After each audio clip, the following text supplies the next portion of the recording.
The ring slipped from her grandmother's fingers and hit the marble floor with a sound that felt too loud for a dining room. Sophia bent down to pick it up, her hands trembling. The gold was warm, as if it had been worn until the very last breath. Inside the band, a name was engraved, old, faded, deliberate. She didn't recognize it, but the man standing behind her did. "Where did you get that ring?" Dante Ricci asked. His voice was calm, controlled, too controlled.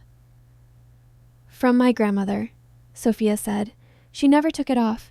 For the first time since she had met him, Dante stepped back, his face drained of color. His eyes fixed on the ring as if it were a ghost. That ring was buried.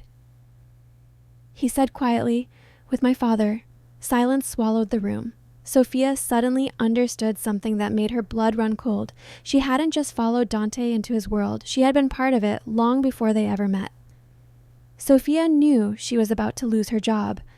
She stood frozen in the private dining room, her back pressed lightly against the wall, her phone held close to her ear as if she could hide it within her palm. Her voice dropped into a whisper, instinctively soft, instinctively Italian. "Pronto. Si. Ho capito." Only a few words, nothing dramatic, no raised voice, no tears. She ended the call quickly, her fingers trembling as she slipped the phone back into the pocket of her apron. For a heartbeat, the world seemed normal again, the low, golden light, the polished wood table, the muted scent of expensive wine and leather. Then she looked up. 6 men in tailored suits sat perfectly still, their conversation cut off mid-sentence. Crystal glasses hovered just above the table. Forgotten. Not one of them spoke. Their attention wasn't on her out of irritation or impatience. It was sharper than that, assessing. And then there was him. Dante Ricci sat at the center of the table, posture relaxed, hands loosely folded, as if he owned not just the room, but the silence itself. His gaze was fixed on Sophia, dark and unreadable. Not the casual glance men gave waitresses, not the bored appraisal of someone used to being served. It was the look of a man who had just found something he didn't know he was searching for. "Are you Italian?" he asked. His voice was calm, smooth, carrying the faintest hint of an accent she couldn't place. It wasn't loud, yet it cut cleanly through the room. Sophia's instincts kicked in too late. She shook her head automatically. "No. I mean, just a little. I studied." "You didn't," Dante interrupted gently, too gently. "You used the Florentine dialect." The air shifted, subtle, but unmistakable. One of the men cleared his throat. Another leaned back slightly in his chair, watching her with renewed interest. "People who learn Italian don't speak like that." Dante continued. "They translate in their heads. You didn't." Sophia felt heat crawl up her neck. Her heart began to race, not from guilt, but from something deeper, a sense of being exposed. She forced a polite smile, the kind she'd perfected over years of working tables and avoiding questions she didn't want to answer. "I grew up around it," she said. "My grandmother." Dante's eyes narrowed, just a fraction. Not disbelief, calculation. He lifted a hand, signaling the men to continue their discussion. The conversation resumed hesitantly. Voices lower now, but Dante didn't look away from Sophia, not when she stepped forward to refill a glass, not when she placed a plate down with careful precision. She could feel his attention following her movements, not invasive, but relentless, invisible. That was what she had learned to be, for months. Invisibility had been her shield. New city, new job, new names spoken by people who didn't know her past. New York was supposed to be a place where she could disappear quietly, work hard, and send what little money she could back to Italy.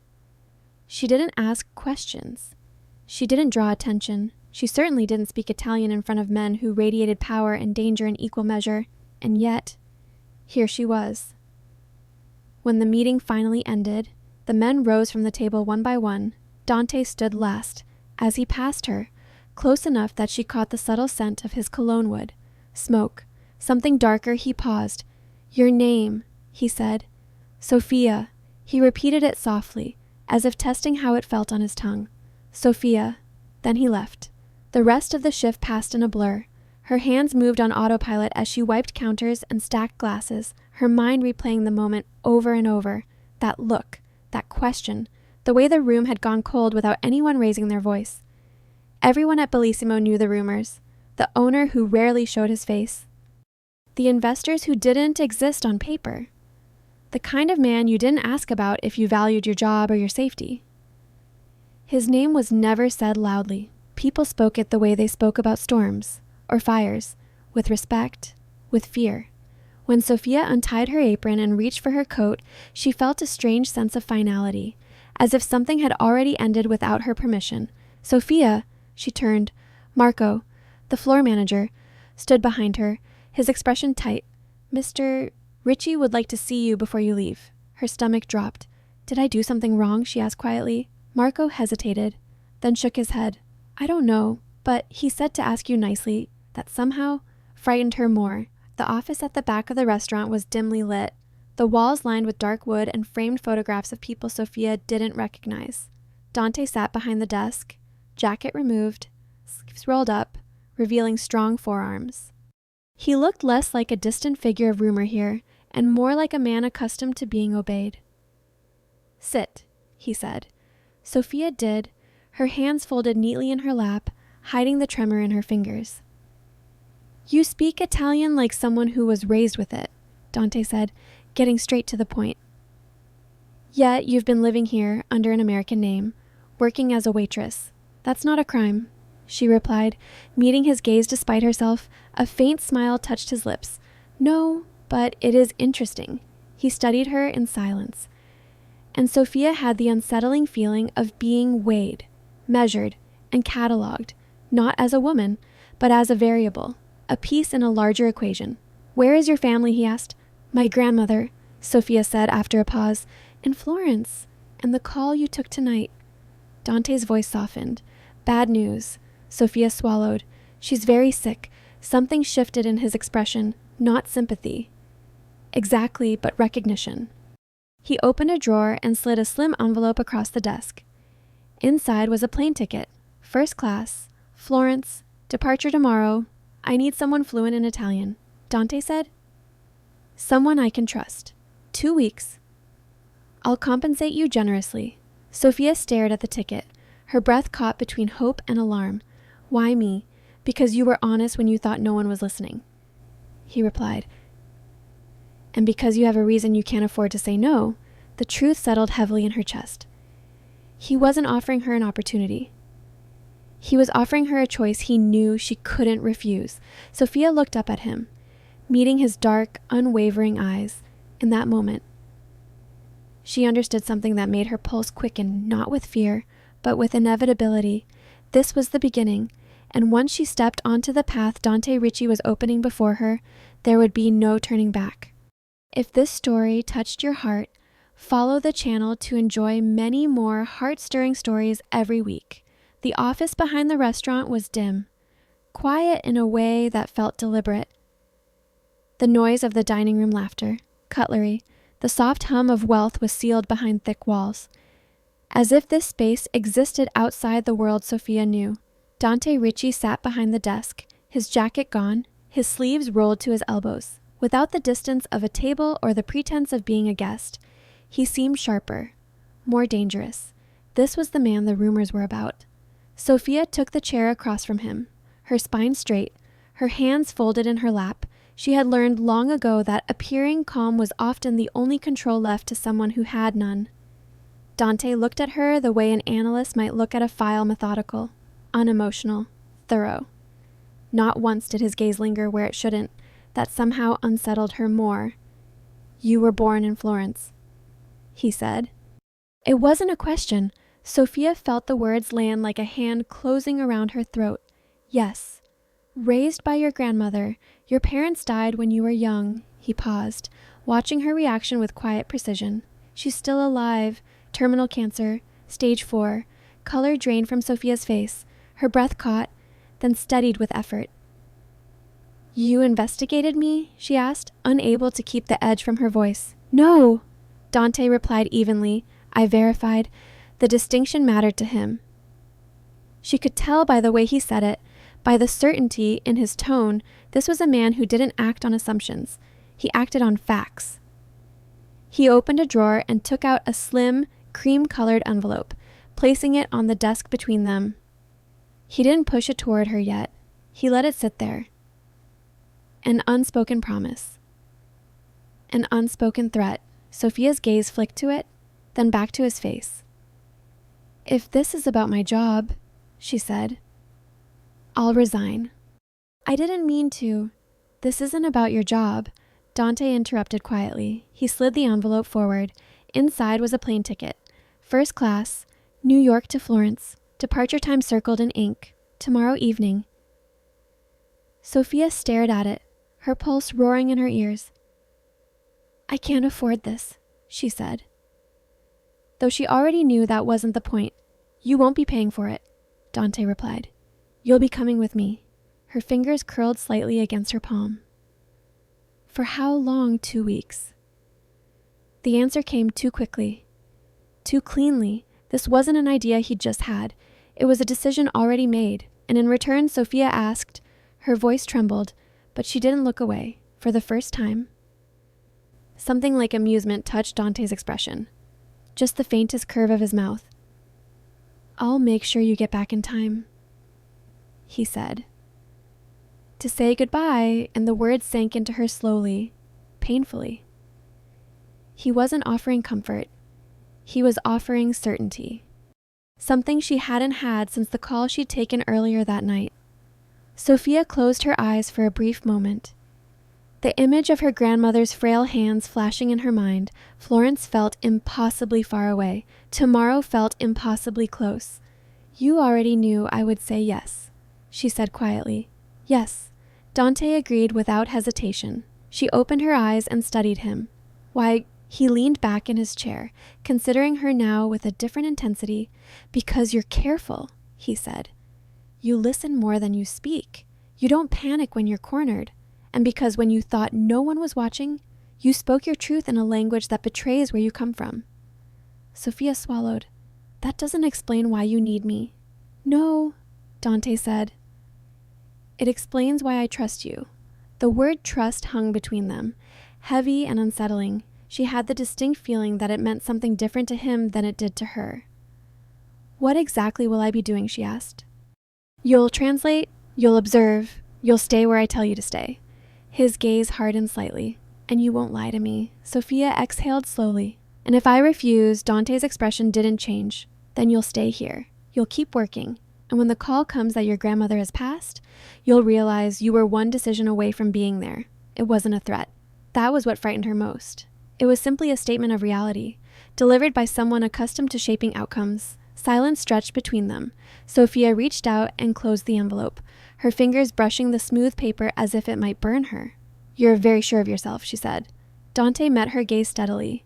"I don't rely on hope." She stood, the chair scraping softly against the floor, and the room felt smaller now, the air thicker. "If I go," she said, "it's not because I belong to you." His eyes darkened, something unreadable passing through them. "I would never confuse possession with loyalty," he replied, "but don't mistake this for freedom." Sophia nodded once. She didn't trust herself to say anything more. As she turned to leave, Dante spoke again. "Pack light." She paused at the door. "Why?" "Because once you leave," he said calmly, "your life won't fit into the one you're taking with you." Sophia stepped into the hallway, her heart pounding, the envelope held tightly in her hand. She understood now what truly terrified her, not Dante's power, nor the secrets he seemed to know so effortlessly. It was the certainty that he was right. The private jet waited at the far end of the runway, its white body gleaming under the cold airport lights like something unreal, untouchable. Sophia had never been this close to a plane that didn't belong to an airline, never stepped onto a staircase where no one checked her boarding pass, never walked into a space that felt less like transportation and more like a promise she hadn't agreed to make. Inside, everything was hushed. Soft leather seats, polished wood, champagne already chilling in silver. Even the air seemed curated, filtered of noise and urgency. Dante Ritchie moved through the cabin with unhurried confidence, as though this place existed for him alone. Sophia took the seat opposite his, keeping her coat folded neatly on her lap. The engines began to hum, low and steady. The plane rolled forward, and with it, the last physical tie to the life she had been living. Dante didn't speak as they took off. He watched her instead, his gaze steady, almost thoughtful. Not intrusive, not possessive, just present. That, somehow, unsettled her more than command ever could. A flight attendant poured champagne without asking. The glass was placed within Sophia's reach. She didn't touch it. "You're afraid of me," Dante said at last, and the words were spoken lightly, without accusation. Sophia looked at him. Really looked this time, at the calm in his posture, the controlled stillness, the absence of any need to impress. "No," she said, after a moment. "I'm afraid of myself when I'm near you." Something flickered in his eyes. Surprise, perhaps. Or interest sharpened into focus. Then he laughed.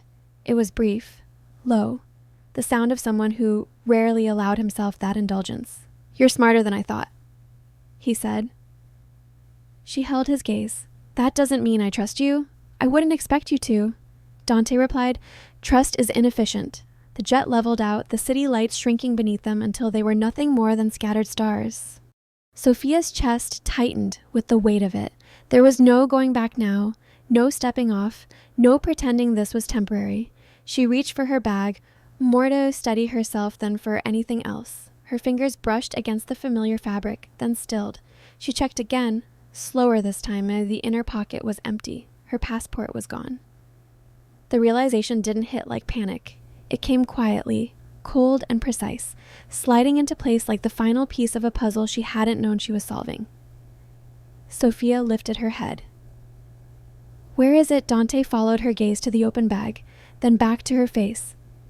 He didn't pretend not to understand. "Safe," he said. "You took it. I secured it." The distinction was deliberate. Sophia's heart began to pound, but her voice remained steady.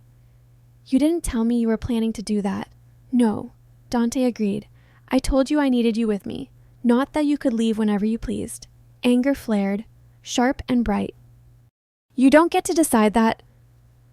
Dante leaned forward slightly, resting his forearms on his knees. The distance between them closed, not physically, but in weight, on this plane. He said calmly, "I do." The words weren't cruel. They were factual. That was what made them dangerous. Sophia exhaled slowly, forcing her hands to unclench. "So this is what this is," she said. "A cage." Dante studied her for a long moment. "No," he said. "It's protection." She laughed once. Breathless and bitter. That's what people always say. He didn't argue. Instead, he reached into his jacket and placed her passport on the table between them. Not close enough to grab, but close enough to know it was real. "You'll get it back when we land," Dante said. "When I know you're not going to do something reckless. And if I try," Sophia asked, his gaze softened. "Just slightly. Then I'll stop you." The honesty of it sent a shiver through her. Silence settled again, thick but not empty. Outside the window, clouds drifted past, illuminated by moonlight. Sophia leaned back in her seat. Every sense alert. She was trapped, yes, but not powerless. Not yet. She reached for the champagne at last, taking a slow sip. "You're very sure I won't run?" "I'm sure you won't." Dante replied, "Not before Florence." Her grip tightened on the glass, and after Dante's eyes held hers, dark and intent. "After," he said. "We'll see who opens the door first." Sophia turned her gaze back to the window, her reflection staring back at her in the glass calm on the surface, storming beneath. She understood now what this journey truly was. Not a favor, not a negotiation, a test. And as the jet cut through the night sky, carrying them toward Italy, Sophia knew one thing with absolute clarity. The game had begun. The hospice overlooked the Arno, its pale stone walls softened by climbing ivy and the quiet dignity of age. It was nothing like the sterile hospitals Sophia remembered from her childhood. This place smelled faintly of lavender and old books, of time slowing down rather than running out. Still, as she stepped inside, Her chest tightened in a way no calm facade could ease. Dante walked beside her, silent, composed, yet different from the man who had commanded rooms and controlled skies. Here, his presence seemed almost restrained, as if he knew he was entering a space where his power held no authority. They were led down a narrow corridor to a small private room, sunlight filtered through sheer curtains, casting soft patterns across the floor. Sophia saw her grandmother immediately smaller than she remembered, fragile beneath white sheets, but unmistakably herself. Her silver hair was neatly braided, her hands folded as though she were merely resting. "Nonna?" Sophia whispered. Her grandmother's eyes opened at once, sharp, clear, too clear for someone so close to the end. "Sophia Maya," she said, her voice thin but steady. "Come here." Sophia crossed the room in 3 steps and took her hand, fighting the sting in her eyes. The skin was warm, familiar, alive. For a moment, the world narrowed to just the two of them. Then her grandmother's gaze shifted, past Sophia, over her shoulder, toward Dante, and the change was immediate. Her grip tightened, not in weakness, but with startling strength. Her eyes sharpened, focusing on Dante as if he were not a stranger, not a visitor, but something long anticipated. "You took your time," she said in Italian, her voice low. Dante stopped moving. The room seemed to contract around him. He stood perfectly still, his expression unreadable, but Sophia felt the tension ripple through him like a held breath. Nonna Sophia said softly, confused. Her grandmother didn't look at her. She continued to study Dante, her gaze tracing his face with unsettling familiarity. "Lorenzo's son," she said at last. "You look just like him. The eyes, always the eyes." Dante's composure cracked, not dramatically, not outwardly, but in a way only someone watching closely could see. His shoulders stiffened, his jaw tightened. "I think you're mistaken," he said carefully. Her grandmother gave a faint, knowing smile. "No," she replied. "I've been waiting too long to be mistaken now." Sophia felt her pulse spike. "Nonna, what are you saying?" Her grandmother finally turned her attention back to her, her expression softening.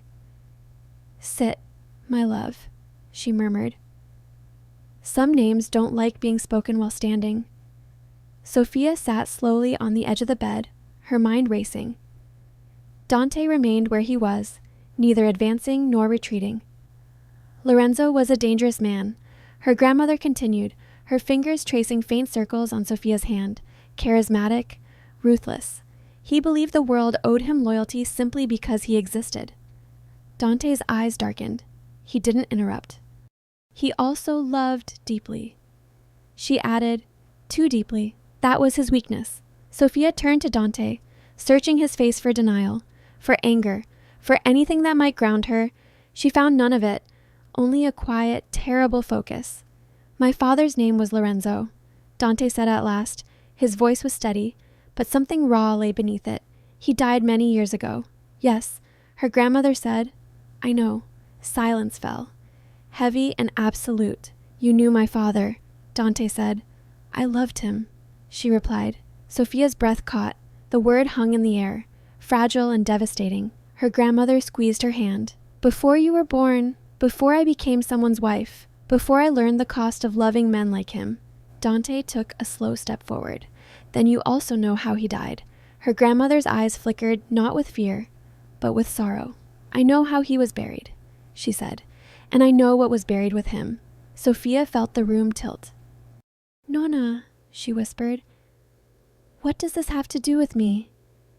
Her grandmother turned fully toward her now, her gaze tender but piercing. "Everything." "Sophia mia," she said gently. "Some truths skip generations, others wait patiently." Dante stopped at the foot of the bed. "You never contacted me," he said. "You never told anyone you were alive." "I wanted you to grow up without ghosts," she replied. "But ghosts have a way of finding us anyway." Her breathing grew heavier, each inhale a visible effort now. Sophia leaned closer, tears finally spilling over. "Why now?" Dante asked quietly. Her grandmother smiled faintly. "Because time is running out, and because she brought you to me." She lifted their joined hands slightly. binding Sophia into the moment whether she wanted to be or not. Sophia shook her head. I don't understand. You're talking like I was part of this. Her grandmother's thumb brushed over her knuckles. You were protected from it, she said. That was the promise. Dante's eyes snapped to Sophia. Something like alarm crossed his features. Protected from what? But her grandmother was growing tired, and the sharpness in her gaze softened. Exhaustion overtaking strength. Some names, she murmured, are buried for a reason. The nurse appeared quietly at the door. Hesitating, Sophia nodded. Though she wasn't ready to let go, she bent forward, pressing her forehead to her grandmother's hand. I'm here, she whispered. I won't leave. Her grandmother smiled at her, then looked at Dante one last time. You came for answers, she said softly. Be careful what you do with them. Then her eyes closed. Not in death, not yet, but in a sleep that felt heavy with finality. Sophia remained still, holding her hand long after the nurse gently suggested she rest. Dante stepped back, giving her space, but his presence lingered like a shadow that refused to leave. As they walked out into the corridor, Sophia finally turned to him. You knew, she said. You suspected something. Yes, Dante replied, and you didn't tell me. No, he said again, because once spoken, some truths can't be returned to the ground. Sophia wrapped her arms around herself, the weight of it all pressing down. Whatever this is, she said. It's bigger than both of us. Dante looked at her, his expression dark and intent. That's why it matters.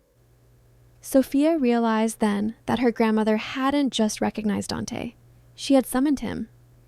And whatever name had been buried all those years ago was beginning to rise.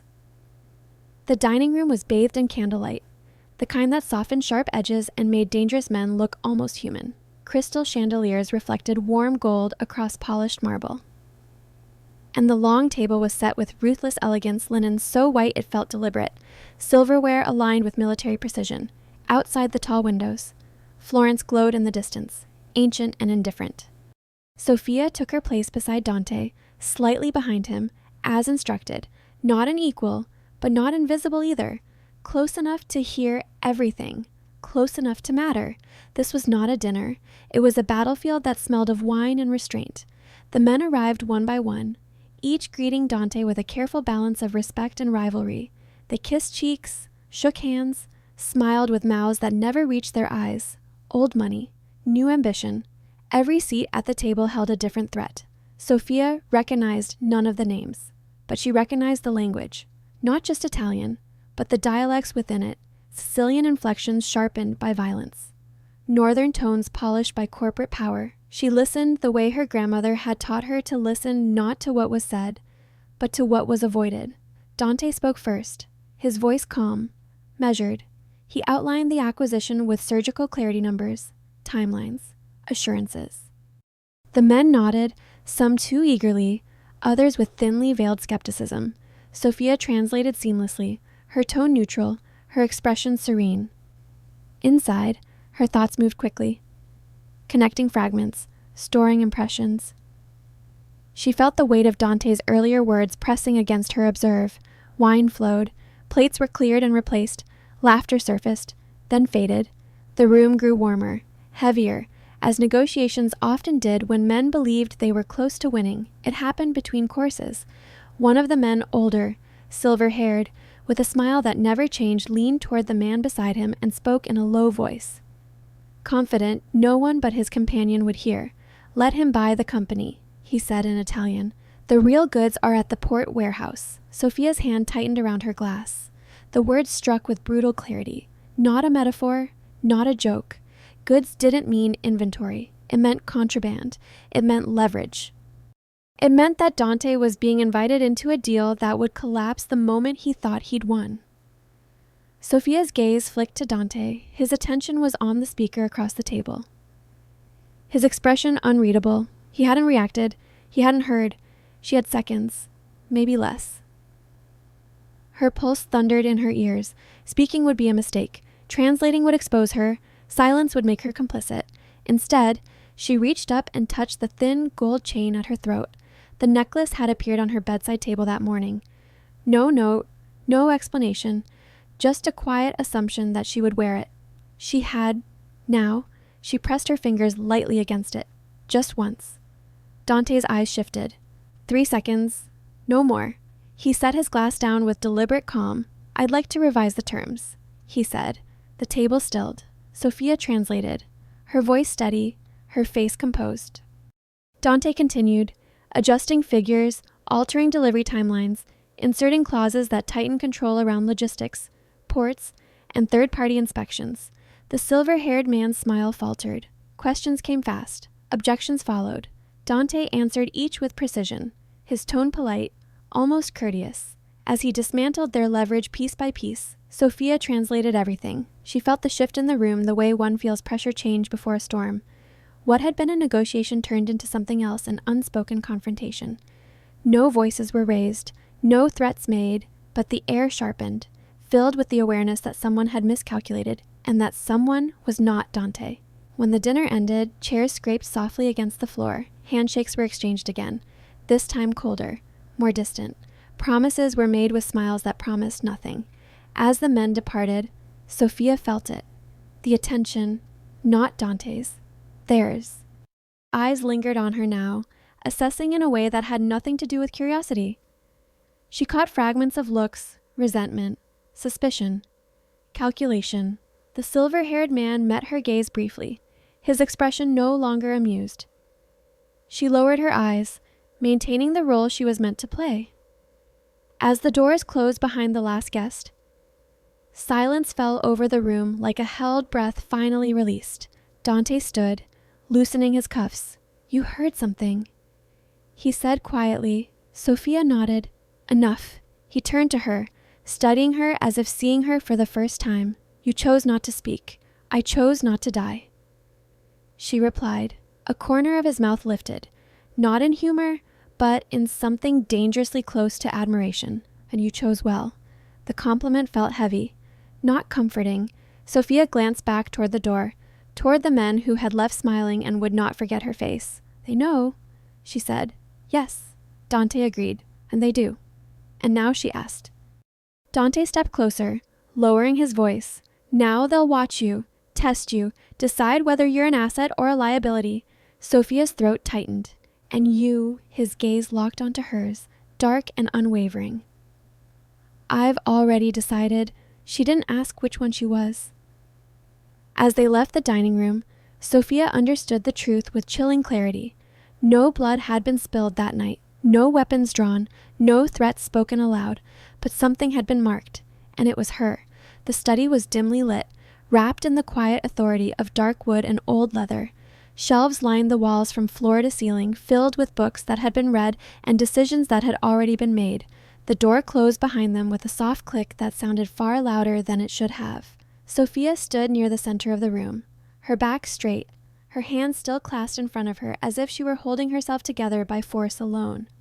The weight of the dinner pressed against her chest, the looks, the silence, the way the room had turned on her without a word being spoken. Dante crossed the space between them in 2 unhurried steps. "You know what you just did?" he said. His voice was low, roughened by something he hadn't allowed himself to acknowledge yet.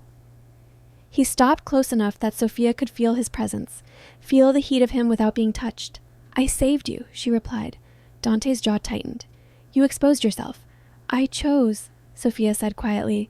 "There's a difference." He studied her face, his gaze intense, searching for hesitation, regret, fear. He found none of it. Instead, he saw resolve sharpened by risk. It unsettled him more than panic ever could. "You made enemies tonight," Dante said. Sophia lifted her chin. "I already had them. I just didn't know their names." Silence stretched between them, thick and electric. Dante's hand lifted, stopping just short of her arm, as if he were testing his own restraint. He dropped it again. "You don't understand how close that was," he said. "I do," she answered. "Closer than you think," something in her voice steady. Unflinching, snapped the final thread of control he had been holding on to. Dante leaned in, his movements sudden and decisive, his hand coming up to cradle the side of her face. The kiss happened before either of them could stop it. It was brief, it was deep, it was wrong in every way that mattered. His mouth met hers with a force that carried weeks of restraint, unspoken tension, and a desire neither of them had given permission to exist. Sophia gasped softly, her fingers curling into the fabric of his shirt as if instinct had overtaken reason. For one suspended moment, the world narrowed to the heat between them, the sharp intake of breath, the undeniable truth neither of them wanted to name. Then Dante pulled away. He stepped back first, his hand dropping from her face as if burned. His breathing was controlled again, but his eyes were darker, the composure he wore visibly fractured. "Don't misunderstand," he said, his voice steady but strained. "I don't love." Sophia searched his face, then let out a quiet, humorless laugh. "Neither do I." They stood there, the space between them charged with everything they refused to say. The lie hung heavy in the air, unchallenged and mutual. Dante turned away, pouring himself a drink he didn't touch. "What you did tonight," he said, changing the subject with practiced ease, altered the balance. Sophia folded her arms, grounding herself. "You would have done the same." "Yes," Dante replied.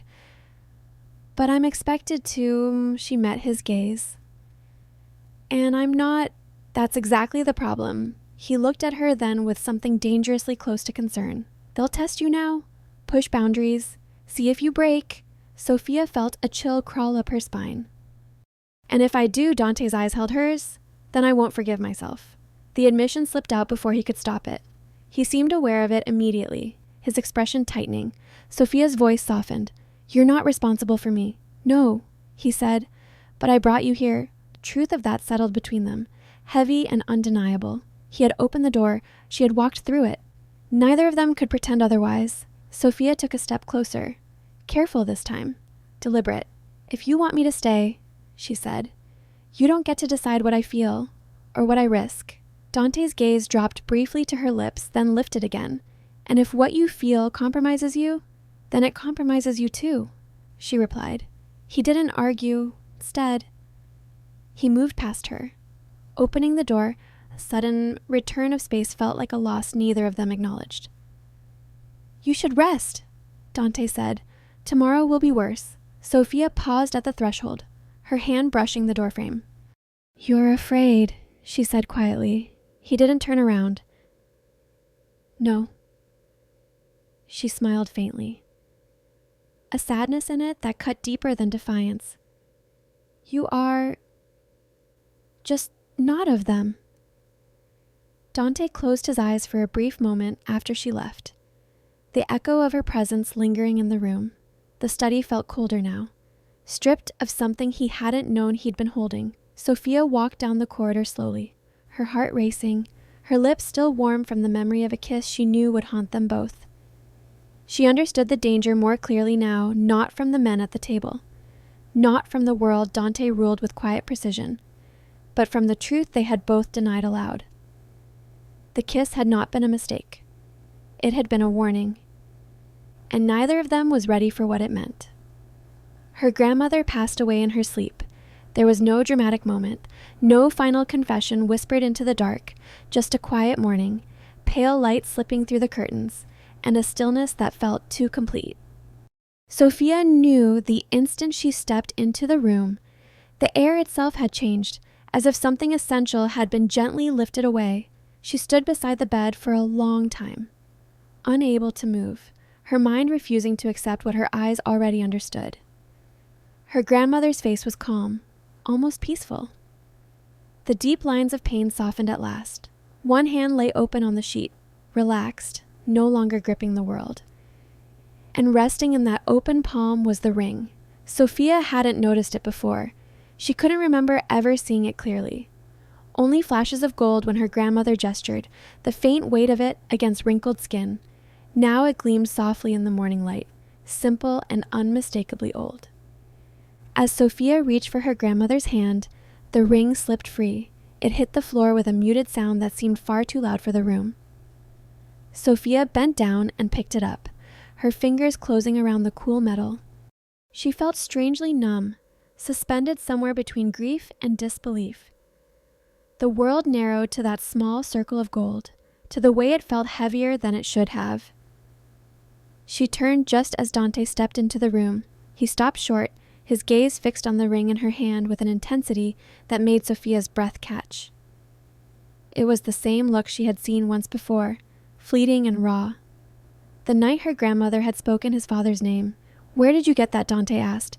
His voice was low, controlled, but something beneath it had cracked. Sophia looked down at the ring again. "It was hers," she said quietly. "She never took it off." Dante took a step closer, then another. His eyes never left the gold band.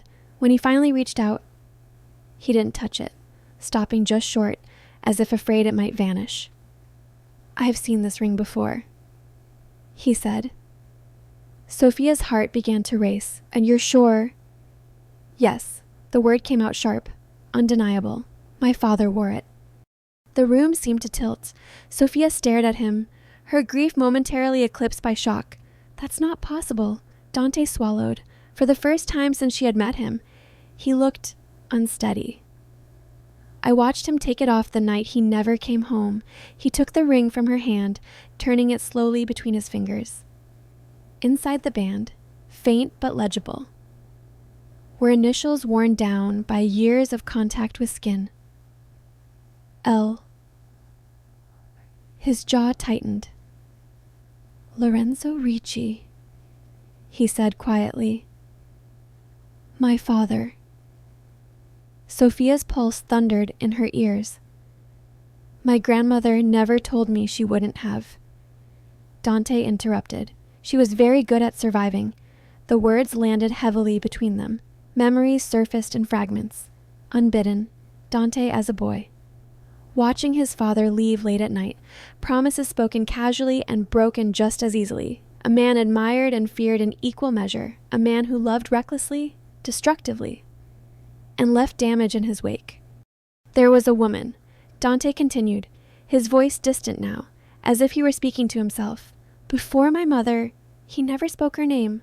Only once did I hear him say, "Florence."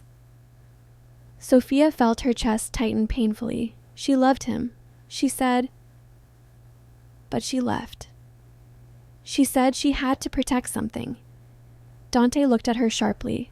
Protect what? Sophia hesitated, then met his gaze. "Me." The word echoed in the space between them, reshaping everything it touched. Dante turned away abruptly, pacing the length of the room. "No," he said, "that doesn't make sense." "It does." Sophia replied softly. If she knew who he was, what his world was. Dante stopped, his back to her, his hands clenched at his sides. She never told him. He said slowly, "About you? No." Sophia agreed. She didn't. Silence fell again, thick and unbearable. Dante turned back to her, his expression dark, conflicted. "Do you know what that makes you?" Sophia nodded, and the reason she disappeared, and the reason he never stopped looking, Dante said. The truth hit with brutal clarity. Sophia wasn't just the woman who had wandered into Dante's life by chance. She wasn't merely his translator, his unexpected ally, his dangerous attraction. She was the missing piece of a story that had been bleeding into the present for decades. Dante closed his eyes briefly, as if steadying himself. "My father died believing he had been betrayed," he said. He thought she had chosen another man. He thought she had taken something from him. Sophia's voice shook. "She took me away." Dante opened his eyes. The look he gave her was no longer guarded, no longer controlled. It was raw with recognition. And she was right, too. Sophia felt tears finally spill over, grief and truth crashing together. "I never knew," she whispered. "She let me believe we were alone." Dante stepped closer, his movements slow, deliberate, as if afraid of startling her. "She gave you a life," he said. "Outside of this." "Outside of you," Sophia replied. "Yes." He said simply. They stood facing each other, the ring lying heavy in Dante's palm. Everything between them had shifted. The danger had changed shape. What had once been desire and power was now tangled with blood, history, and loss. "I brought you here for answers," Dante said quietly. "I didn't expect to find myself in them." Sophia looked at him through her tears. "Neither did I." Dante closed his fingers around the ring, then gently placed it back into her hand. "It's yours," he said. "It always was." She stared at it, then shook her head. "It belongs to the past. So do we," Dante replied. "Whether we like it or not." Sophia curled her fingers around the ring, feeling its weight settle into her palm. She understood now why her grandmother had waited, why she had recognized Dante immediately, why fate had woven them together with such cruel precision. Sophia wasn't an accident. She was a consequence. And as the truth settled fully between them, both of them knew that nothing, neither love nor power nor restraint, would ever be simple again. Night fell over Florence with deceptive gentleness. From the terrace, the city glowed in shades of amber and shadow, ancient rooftops stretching beneath a sky too calm for the truths waiting to be spoken. Sophia stood near the stone balustrade, the ring heavy in her pocket, its presence a constant reminder that the past was no longer buried.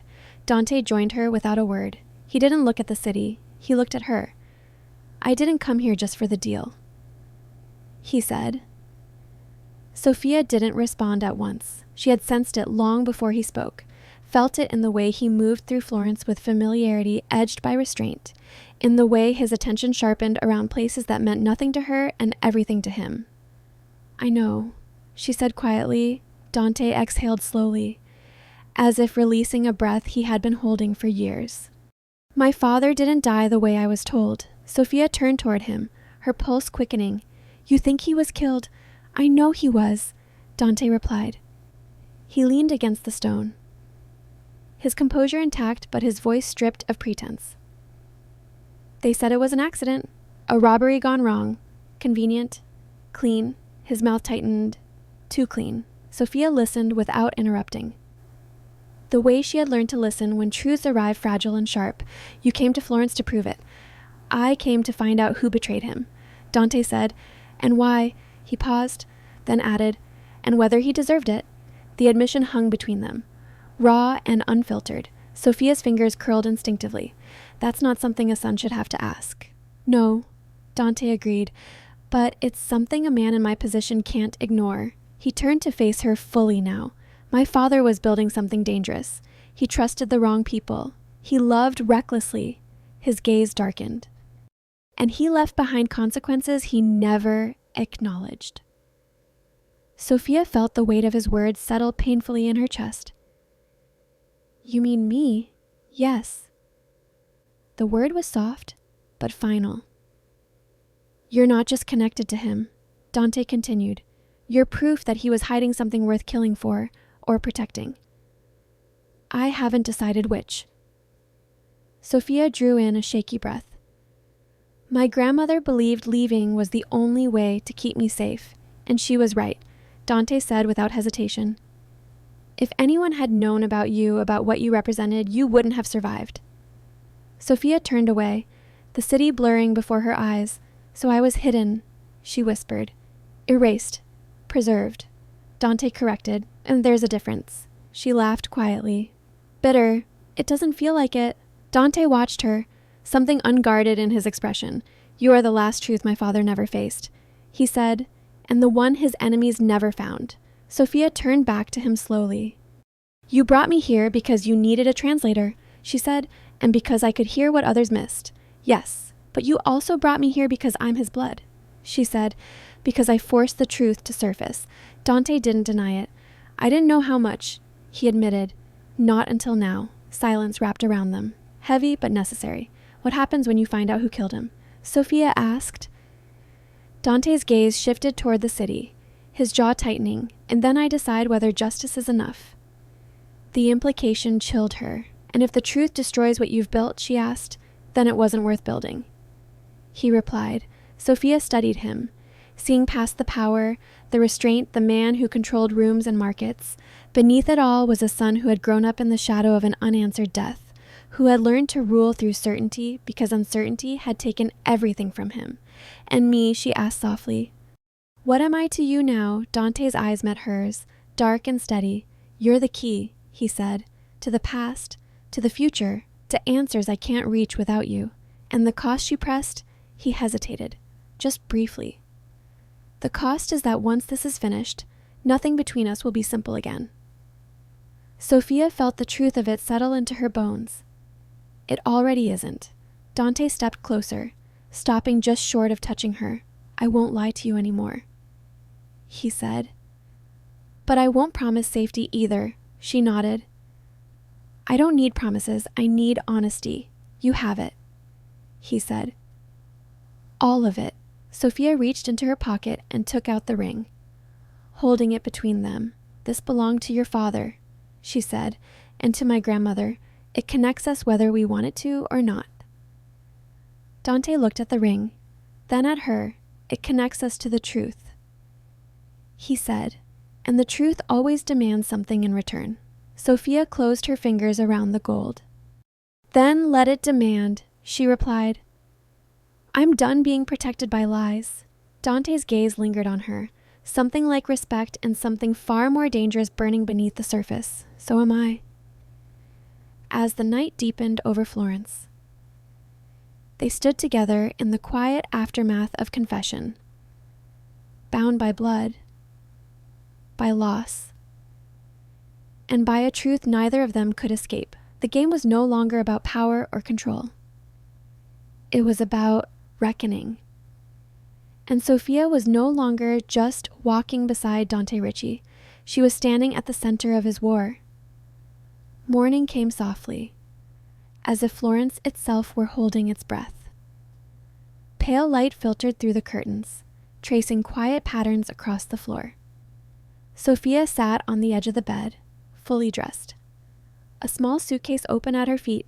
Inside it, everything she owned fit easily, clothes folded with care. A life that could still be lifted and carried away. Her passport lay on the bedside table. Dante had returned it during the night. No words. No conditions. Just a silent acknowledgement of the choice he had always known would come. Sophia stared at it for a long time. This was the exit he had promised. Safety, distance, a return to anonymity. If she left now, she could board a plane before noon, disappear into a city that knew nothing of buried names or blood-stained legacies. She could grieve her grandmother in peace. She could forget the ring, the truth, the dangerous pull of a man who stood at the center of a world built on power and silence. She closed the suitcase. Downstairs, the house was already awake. Voices moved quietly through hallways. Footsteps measured, purposeful. Dante's world never slept. It only shifted gears. Sophia found him in the study.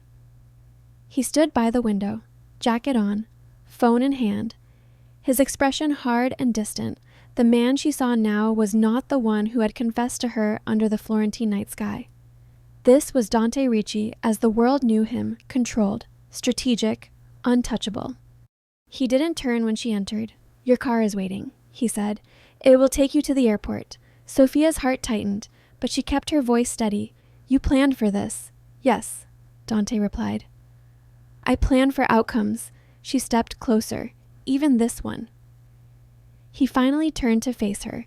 His eyes searched her face, not for permission, but for confirmation, especially this one.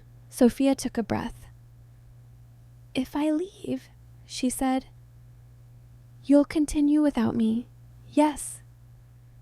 And if I stay, his jaw tightened slightly. Then you won't be able to step back out.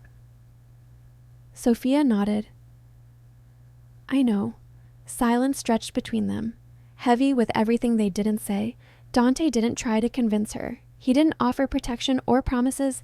He respected the choice enough not to poison it with persuasion. Sophia reached into her pocket and placed the ring on the desk between them. I've been invisible my whole life, she said quietly. My grandmother thought hiding me would keep me safe. Maybe it did. She met his gaze, but it also kept the truth buried. Dante's eyes dropped to the ring. Truth is rarely kind. I'm not asking it to be, Sophia replied.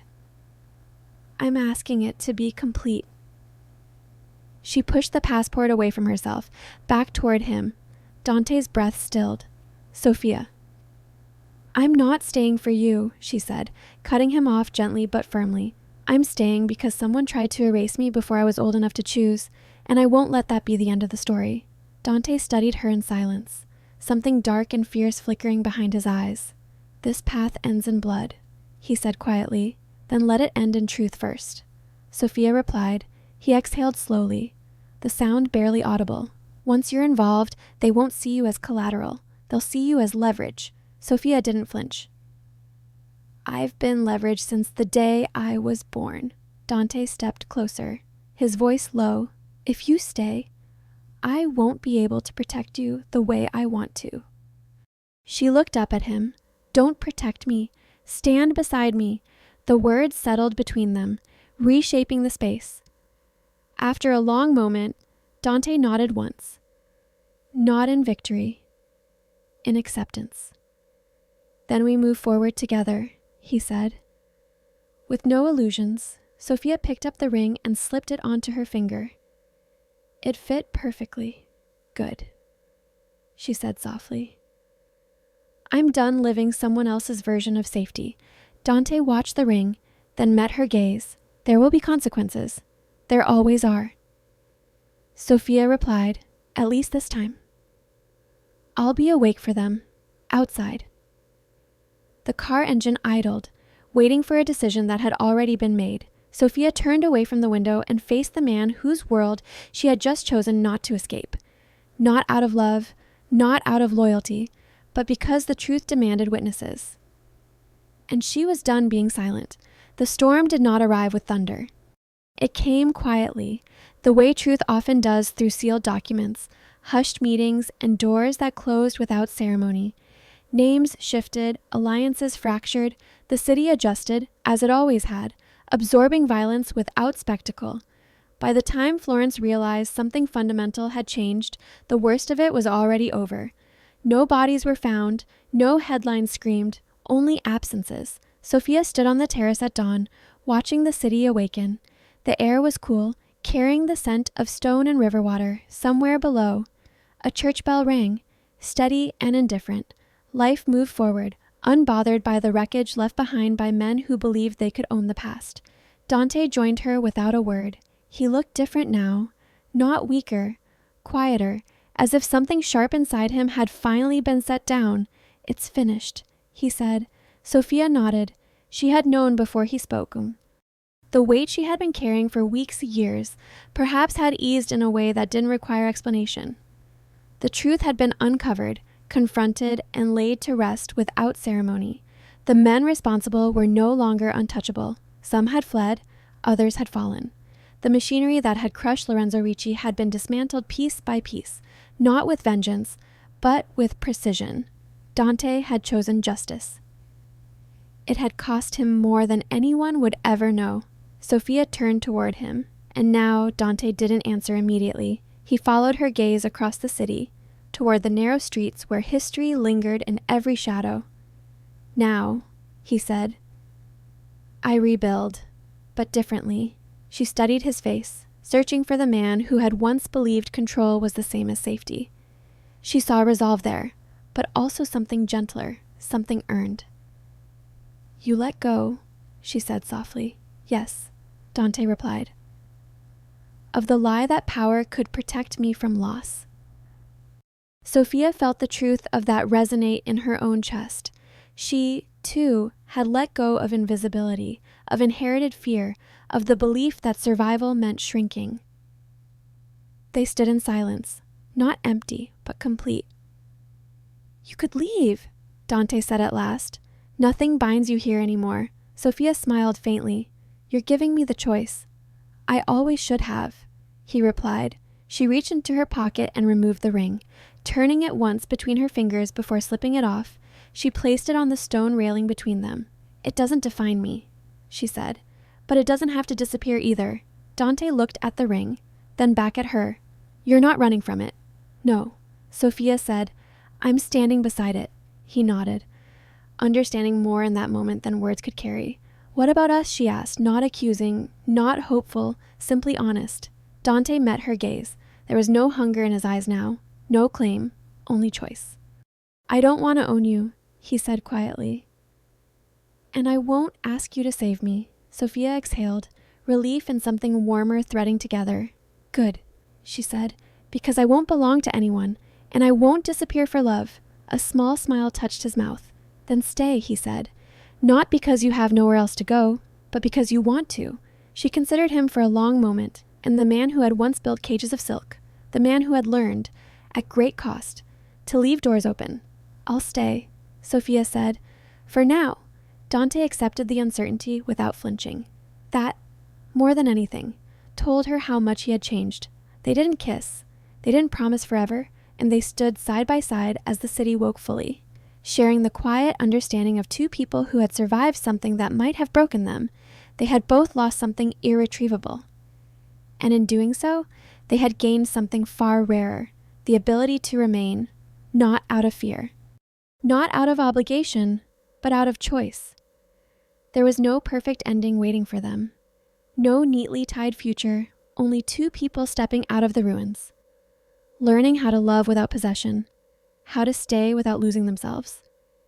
And for the first time, that was enough.